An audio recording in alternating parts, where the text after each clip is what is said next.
Welcome back to my vlog, fellow travellers. So today I'm going to be showing you Drvenik Veli, which is a small island in Croatia situated between Mali Velik and Salta. I also visited Salta whilst in Croatia, so if you'd like to see more from that island, you can find it in my Croatia playlist. To get to the island of Drvenik Veli, you must get the ferry from Trogir, which is also a beautiful old town in itself, and I will give you a quick look around when we get back in the evening. Drvenik Veli is a tiny island with a population of only 168 people, which is what leads to its desirability as a place with unspoilt nature, beaches, and a beautiful air of tranquility. One of the main attractions of the island is the Blue Lagoon, which is about 2.2 miles and roughly an hour's walk from where the ferry drops you off. Just be prepared that it is quite an exposed walk in a very hot climate, and you must take lots of water with you to stay hydrated if you're going to walk it like we did. Also, there's no taxis on the island that we could find, so you really are committed once you start walking. I was a little bit nervous in advance about doing the walk and how easy it would be to navigate and how much of it would be off-road, but actually it felt quite simple and I was pleasantly surprised. We mostly followed a track the whole way. In the sat-nav, you'll be putting the Skoj beach restaurant, which will take you right to the Blue Lagoon. I did do it with other friends. I'm not sure I'd want to do it by myself, just in case you did get stuck at any point, because there aren't a lot of people doing the walk. I think we passed one other set of people.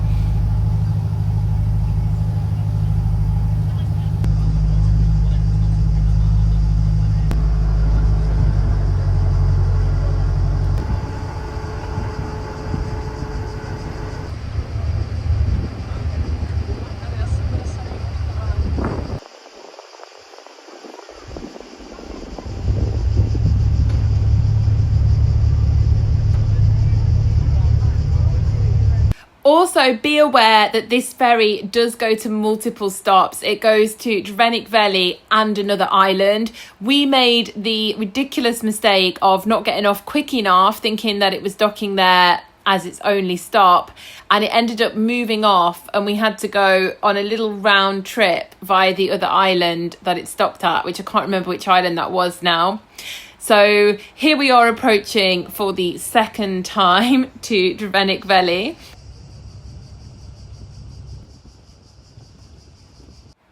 When you get off at the port, there is a very cute little pizza restaurant. I cannot pronounce the name of it to save my life. Croatian names are very, very difficult for us English people to pronounce because they don't really make sense. There wasn't a lot of choice in this restaurant. I think it was mostly pizza. They did have some other dishes, but a lot of them weren't available, a lot of the things that we asked about. I think the day we went, it was mostly just pizza, which I don't eat myself, but my friend had one and she seemed to enjoy it.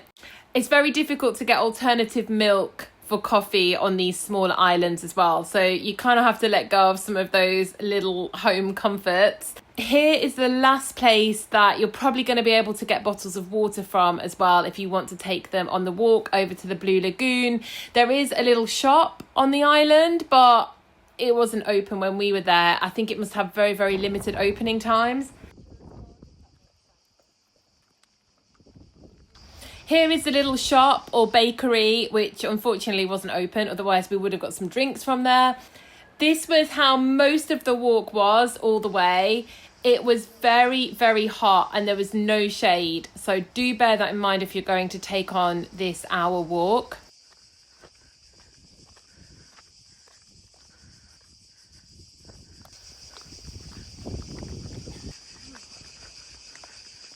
Like random cars.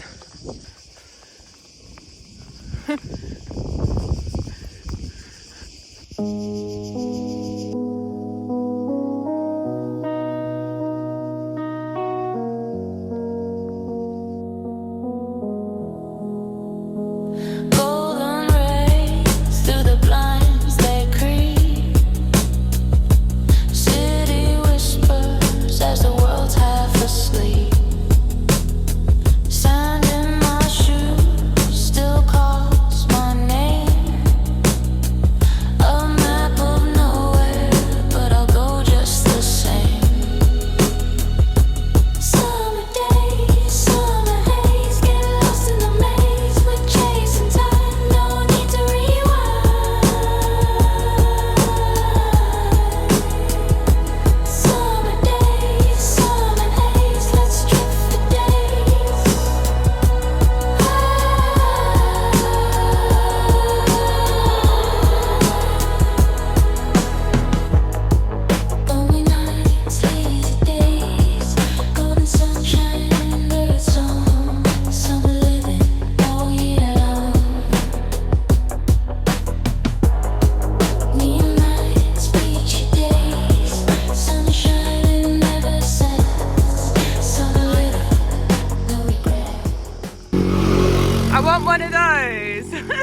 this? Why are you taking a photo of that? Look at all these. Oh, God. Here we come out into the Blue Lagoon, and we were aiming for the Skoy Beach restaurant, which I think is a little bit cheaper. There is another restaurant down here as well, but apparently the prices are really expensive. They are expensive everywhere, but I think the Skoy is a little bit more affordable.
At this point, I hadn't realised there are special access points on a lot of Croatian beaches because they are simply so pebbly, they're almost impossible to walk on. And they actually have these yoga mat type mats that are rolled out along the seafloor that allow you to walk in without the pain and slipping and danger that I experienced when I was trying to walk in before.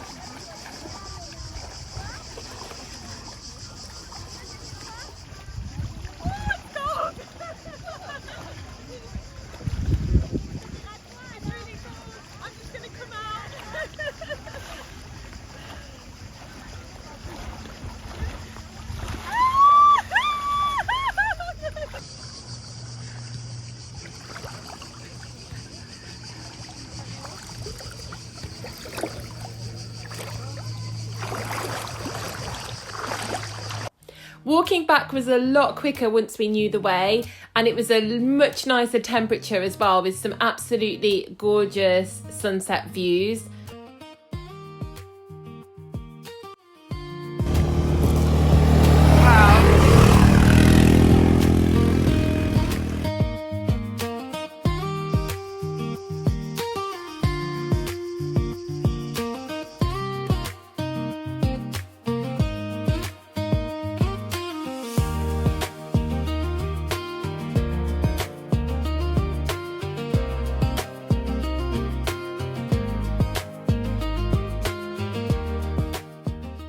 We got back with just enough time to explore Trogir at night.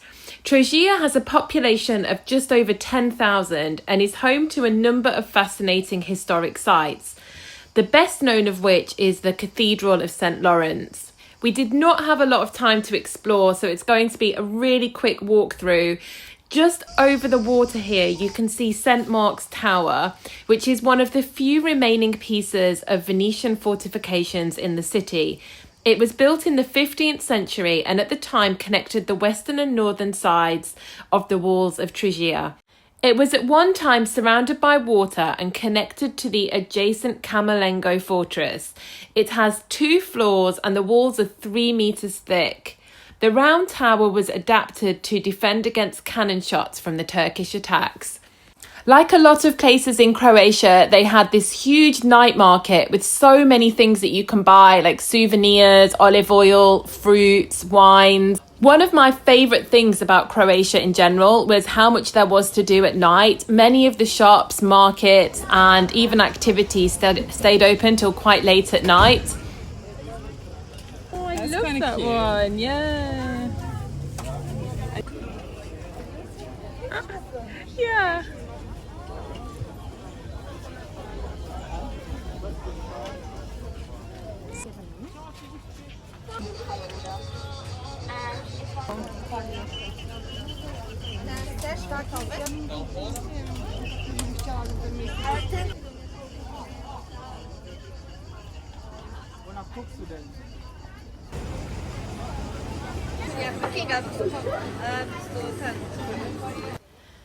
The Cathedral of St. Lawrence is probably Trogir's most famous piece of architecture. It was built on the foundations of a basilica that was destroyed by the Saracens following their attack on Trogir in 1123. The cathedral is known locally as the Cathedral of St. John, named after one of the first recorded bishops of Trogir who died in 1111. Looking at the pictures, it's absolutely stunning inside, and it's such a shame that we just didn't get a chance to have a look.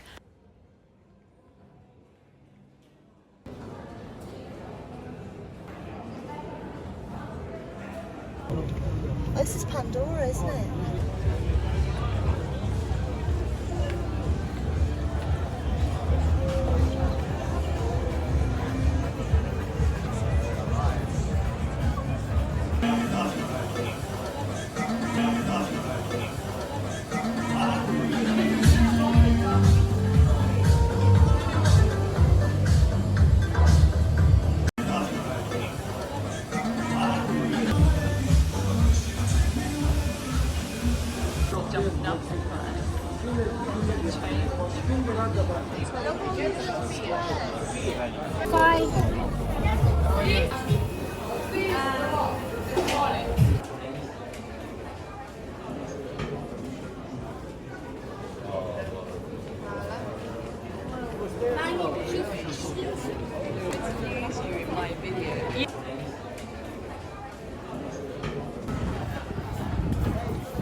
We just managed to run into the supermarket before getting a taxi back. One thing I love about Croatian supermarkets is they have so many healthy treats.